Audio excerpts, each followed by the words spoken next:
All right. 3, 2, 1. Hey, empowerment to the people. It's your man, DJ Seiko Varner, back again with another episode of the Fly Guy Podcast. How we doing, fellas? Good.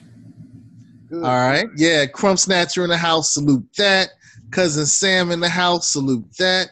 And it's your man, hashtag DJ Seiko Varner. And tonight, we're going to be discussing the interesting concept of male privilege. I took the liberty to start looking up some things on male privilege because I knew that when Dan Trez Omi gets on here, he's going to blow us all up. Did you know that there were checklists of male privilege? There's a checklist? Oh, wow. Yeah. Now, what really blew me away was not only is there a checklist for male privilege, but the Anza College put together a checklist of black male privilege, which I thought was interesting. All right, so if I look on this critique, then let me go to the critique. U.S. male privilege. Let's see. It says that men tend to be unaware of their own privilege as men. In the spirit of McIntosh's essay, this young lady decided to put together a checklist of things that are male privilege. And so we're scrolling down. All right. My odds of being hired for a job when competing against female applicants are probably skewed in my favor. The more prestigious the job, the larger the odds are skewed. Number 2, I can be confident that my coworkers won't think I got my job because of my sex, even though that might be true. Number 3, if I am never promoted, it's not because of my sex. And I'm just going to stop with number 4.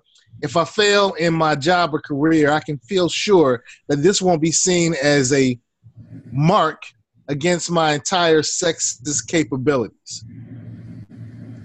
All right. So, gentlemen, we're all gentlemen. So now that I look at these things that are impacting us with people looking at gender inequality and male privilege, I have to say I'm starting to agree with some of this stuff. Well, what about you? I have to be honest. I do agree. I am a benefactor of a lot of male privilege. And, I can barely hear Crumb. You can't hear me? Yes. Oh, okay. Yeah. This list is accurate, but if I could go in another direction really quickly. Okay. Quick disclaimer. Crumb Snatcher and Sam are on the line tonight. This is not going to be for everybody. There's going to be a lot of profanity. I don't know what that means. I don't know why you always have to give that disclaimer when it comes to us. We are free-thinking men who share our views in a very passionate and articulate way, because even though we may use profanity from time to time, it is still part of the language that we speak. And I think within this particular context, it's very important that, some profanity be used. And I'll tell you why. Yeah. Just hear me out for 2 seconds. All right. A woman, if she has several sexual relationships, she's considered a bitch or a hoe. Yep. And that is my reasoning for using these specific words. Because if a man has certain sexual relationships, this profane language does not apply to him. He's, given certain privileges where these things are justified through terms as of sowing his wild oats or, being a man. But if a woman is to conduct herself sexually freely, she's a hoe and a bitch. And not even to say these words in a derogatory term, but just to acknowledge that, these words are applied to her when she does the exact same thing as a man. Right. Okay. So I understand that there are different standards. I'm not going to say double standard because I think that's a stupid phrase. I realize there are different standards that we place on women that we don't necessarily place on men. Well, I'm sorry, that men and women have different standards that have been placed upon them. And when I look at it, it's not just American society. In general, we can kind of look at this as being some global situation. It is. But for me personally, I like hoes. Your wife will beat your ass. She will beat your ass. Well, let me give another one in terms of male privilege. If a man and a woman get married, you are considered less than a man if you take her last name. Oh, it is almost out of the question. Yeah, that's true. Hold up. Where they do that at? Wow.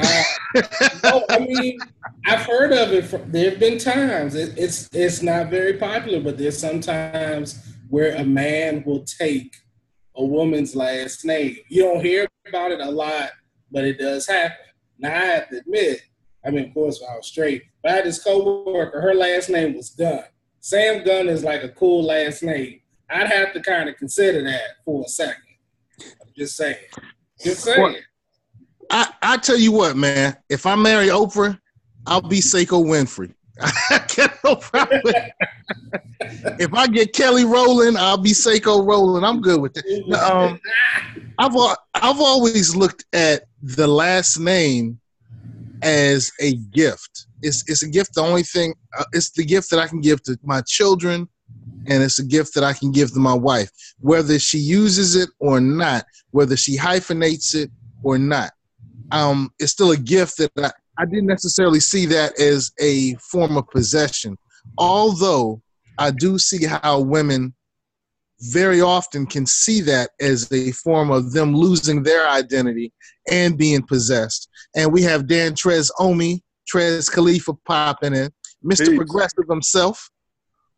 So I understand the position, and I think that in many times, not doing away with tradition, but maybe a new reasoning for the tradition could come into play.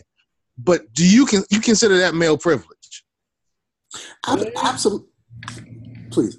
No, I kind of, I don't know if I consider it male privilege. I mean, I guess it kind of could fit, but it's also, when we look at male privilege, we also have to look at society, like we kind of talked about a little bit, and gender roles.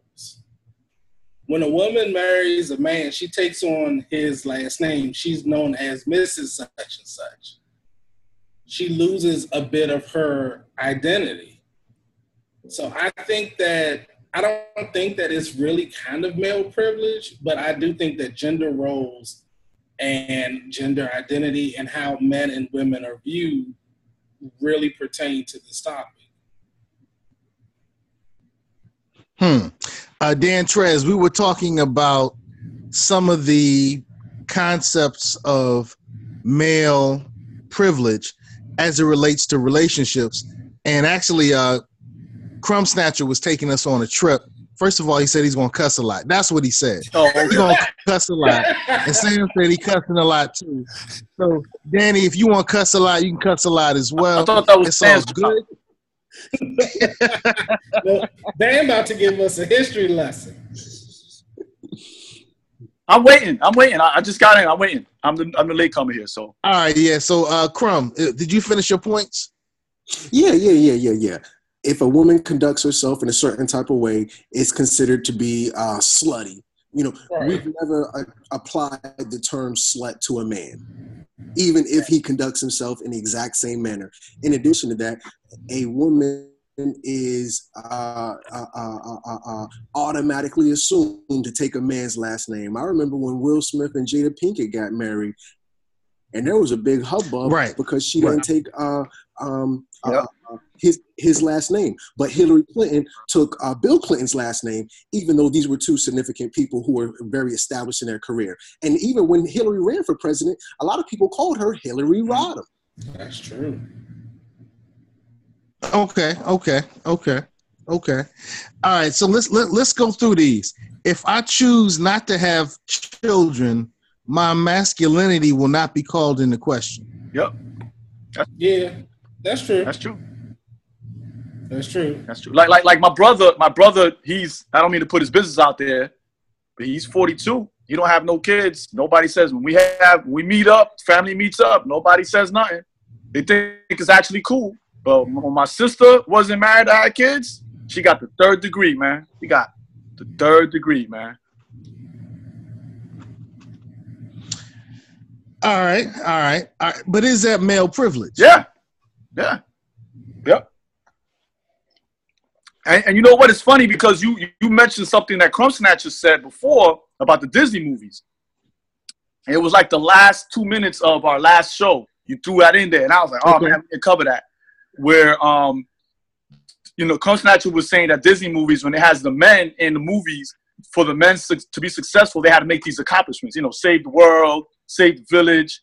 But a woman, when she was in it, the way she was successful was she found a man, lived happily ever after, had kids, and I was like, man, like that was. I don't know if y'all started the show with that, but that would have been a great segue to go in there. So, yep. You know what? I've talked to my daughter about that, and I still firmly believe that it's simply the man's happily ever after is a significant relationship, and that doesn't demean or prop up either one of them. Yeah, but why can't we have movies where, and I know I'm going too deep into it. Why can't have movies where a woman just saves the world? Like, she saves the world. Like, just saves or she does something that changes the course of history. Why I gotta be, you got a man, and you get married happily, you know what I'm saying? Like now when we look at let's look at my girl Taraji P. Henson. And I would become Seiko Henson. She's bad though. All right. But my point is, at the end of her movie, was it Mary Jane or whatever the movie was? She killed everybody. She beat everybody up. But the movie climax, when she was able to save that young man, and they had a significant relationship, and they drove off, and it wasn't a romantic relationship. Mm-hmm.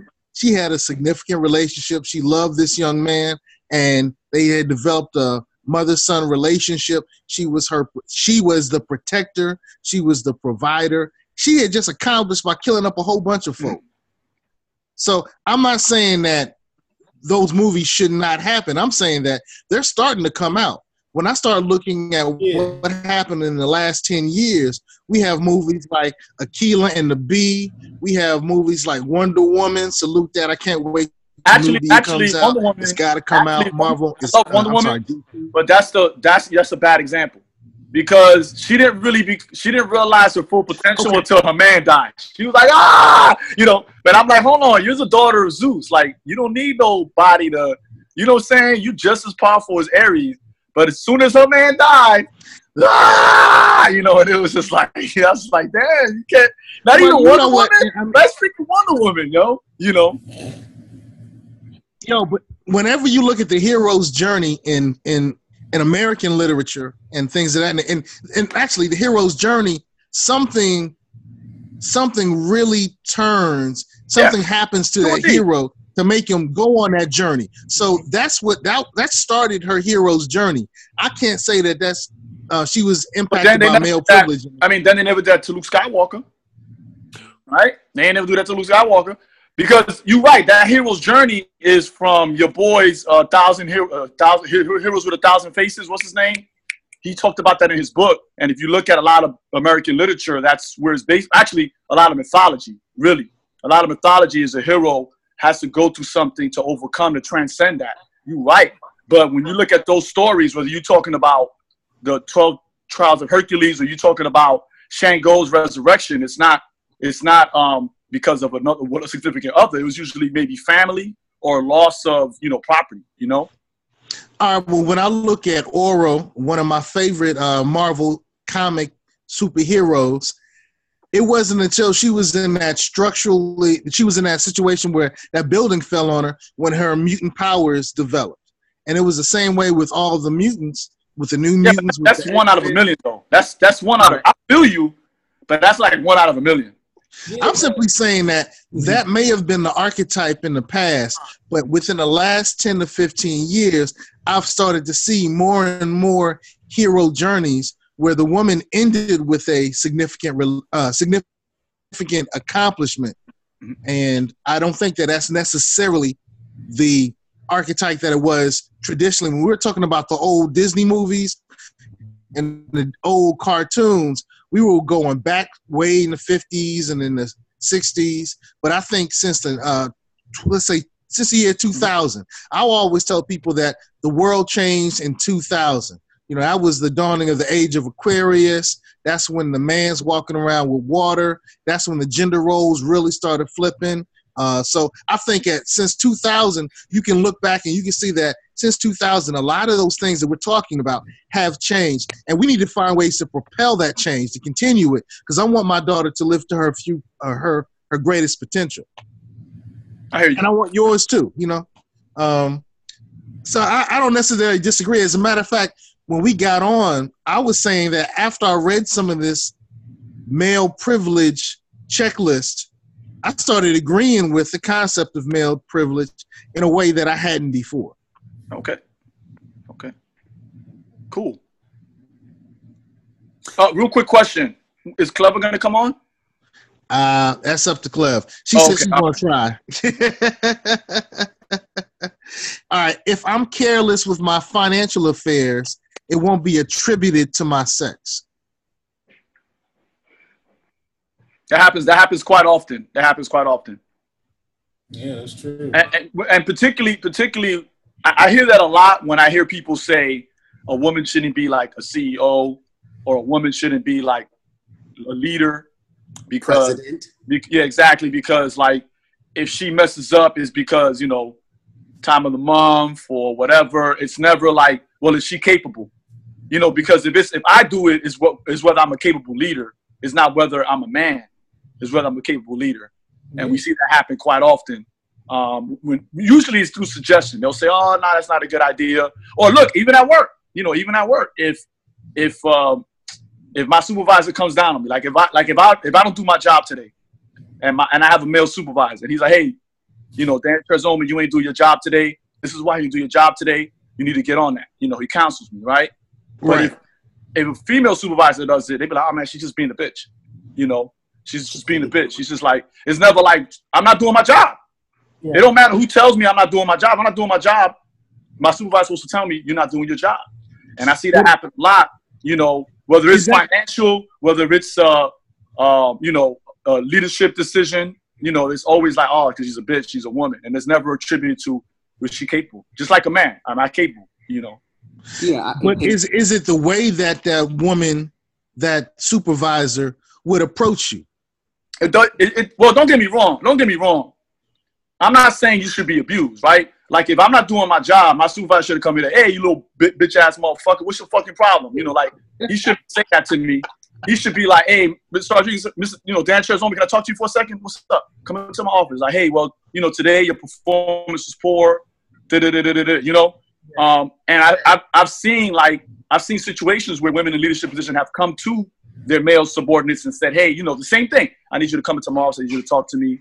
I need to talk to you. And your performance was really poor today. You need to bring it up. Last quarter, your performance wasn't as well." And it's just like, "Damn, she's being a bitch." And I'm just like, well, your performance was poor. Like whether I tell you or somebody else tells you, your performance was still poor, right? So, and they always come off that way. And I know the first thing we'll say is, "Well, how did she say it?" Well, I've seen situations where male supervisors have gone the hell off on people, like abusive, and they just been like, "Okay, yeah, you're right." And no one's been like, "Hey, you don't talk to me like that," And whereas if it's a female says, "Hey, let me come talk to you," or a woman says, "Let me come talk to you. This is what's going on. Your performance was poor." "Oh, she's being a bitch."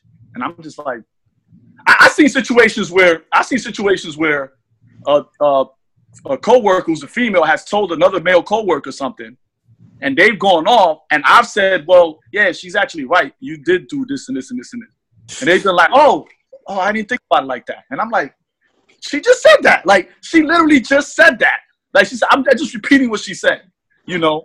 And I'm like, and, you know, people, well, is it the way she said it? No. I mean, you know, how many different ways can I tell you, you know?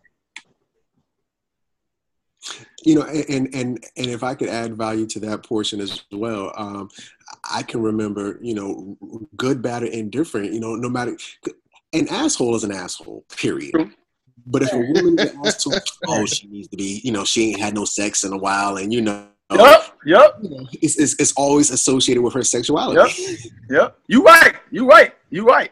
Because, I mean, when you look in society, you look at gender roles, and the way society is, women are seen as less than men. So if a man says something, it's authoritative. If a woman says it, she's going her emotions and feelings, because that's what women do. If you look in society, or even if you look at movies, because Dan brought up a good thing. When you look at romantic comedies and stuff like that, society basically tells a woman, you're nothing without a man. If you don't have no kids and you ain't married, there's something wrong with you. Yeah, there's no value. Yep. And you're not married and you don't have no kids, you just ain't found the right pussy yet. That's basically kind of how it's said. And I mean, like what Dan is saying is true. I've seen the same thing. A woman can say something. She could even be just a coworker just saying something. Man get upset. You being a bitch, whatever else. Dude like, nah, she right. And he like, oh yeah, I didn't think about it that way. It's because of how we view women in society. And I mean, even when it goes to marriage, like how you made that point, but if you think about it, a woman takes on a man's last name. She becomes Mrs. So-and-so. She loses a part of her identity. And I've heard a lot of women talk about how hard it is to get that identity back when they get a divorce. Yep. We get married, we get a divorce, we keep our last name. We ain't changing shit. Yep. We go to Social Security and change our last names. Ain't nothing getting fucking hyphenated. You don't have to do none of that shit. But the woman goes through the let me say this. She has to go through to change everything back to her previous last name. And then sometimes on top of that, if a woman is married and gets a divorce, she still kind of looked as less than, even if the man cheated or did whatever, and she's not the reason, because she's no longer married. Married in society for women gives them some sort of, I'm trying to find the right word, I can't think of it off the top of my head, a certain type of status. But a woman who's divorced, it kind of makes a difference. I'm telling you. In gender roles and how gender is viewed in society. And just one special note, how like in China, remember that one child rule and everyone's favoring dudes? Now you got a whole bunch of dicks over there and you got only this much pussy over there. Yeah. And now everyone's like, what are we going to do? See, those things are important when you think about, we need to have a lot more balance, period. And one more little point I want to make. How many Wonder Woman movies have been made compared to how many Batman and Superman movies? Good point. Dude, there was a whole TV series of Wonder Woman, which on for years. No, I think that's it was only 2 seasons. It was only 2 seasons? Yeah, Wonder Woman was only I looked at it a whole lot. Yeah, I mean, it was a syndication. Yeah, it was on 3 seasons, but they tried to do another Wonder Woman, and they didn't go. They've been trying to do this Wonder Woman movie for years, and I've been waiting for one because, all right, Batman and Superman are cool as shit. I love them both, but Wonder Woman was a fucking Amazon trained. You know what I'm saying? And like back in the cartoon, like the Super Friends, Wonder Woman just stood there with her hands on her head. I'm like, nah, the bitch was strong as shit. She was down Superman. But she was just seeing, you know, she had to be pretty. She looked a certain way. She could do certain things with her lasso. She was given a little invisible jet, but she wasn't considered or portrayed as a strong female hero. She was just there and looked pretty and did stuff from time to time. Well, yeah, I don't think any of us disagree with the concept of male privilege. I pulled up the black male privilege checklist, and one of the things that I think is interesting is it says, in terms of beauty, as a black male, I have the ability to define black women's beauty by European standards in terms of skin tone, hair, and body size. In comparison, black women rarely define me by European standards of beauty in terms of skin tone, hair, or body size. That's something else I had never taken into consideration. Mm-hmm. I mean, if you listen, a lot of dudes, when they talk about a girl and they say she pretty, what's the word that's always thrown out there? Oh, she must be mixed. Yep. And then we'll say, like, if she's dark skinned, we'll say she's pretty for a dark skinned girl. Right. You know what I mean? Y'all are I mean, no. I don't say that. I don't say that. You seen my dating history, brother. I don't say that. But what I'm saying is that you go to the barbershop, you hear it all the time. You go to the barbershop, you hear it all the time. You go to the gym, you go to the locker room, you hear it all the time. I'm sitting in my classroom, my middle school students, they talking that junk. They talking that, and I'm just like, you know, I mean, I know where it comes from, but I'm like, man, what, y'all too young to be talking about that. So yeah, they do say that. They do say, you know, they want somebody with European features. You know, they say it all the time. We don't get down like that. I know we don't get down like that, but there are people, you know, we live in a bubble. There's people out there that do it all day, every day. Right. Got you. So how can we be part of the progressive change to make things different? The first thing the first thing we need to do is that, as black men, because one thing that I noticed when we talk about liberation is that we never see our women as our equals in leadership position. All right. When it comes to discussing civil rights or black freedom rights struggle, we don't see the same contributions that people like Ella Baker, Fannie Lou Hamer made. You know, we don't talk about Ida B. Wells. I mean, Ida B. Wells is a beast. Like, she's walking around with a gun. You know what I mean? Like, she was how gangster can you get? You know, even when we talk about Harriet Tubman, we don't talk about Harriet Tubman as a spy. She was a spy. Like, she went to the South as a spy and infiltrated, and actually, because of her, the Union won several battles. Like, they could make a fucking movie about that shit. That's the shit that she was doing, James Bond shit, you know? So really, we should say James Bond was doing Harriet Tubman shit, right? So just across the board, we need to just see black women as our equals on that level, right? But also, like, we should stop using these European standards of beauty, right? We really do. We really, really, really need to stop, really get that out of the system. Because you know what happens when a baby is born, a black baby is born? The first thing we start talking about is the baby's hair. Talking about, you know, well, the baby's going to be as dark as the ears. We already talking about how light-skinned it is. We already start making jokes about, well, who's the daddy? Because, you know, he too light. You know, like, we making all these remarks, and we need to get that. We need to really flush that out of our system. Right. All right. Hey, I highlighted something I just want Crumb Snatcher to tap into. Crumb, can you respond to what you see on the screen? Now, the last little bit is being covered, but it says, I can live in a world where polygamy is still an option for men in the United States, as well as, I don't see the rest of it. Is that around the world?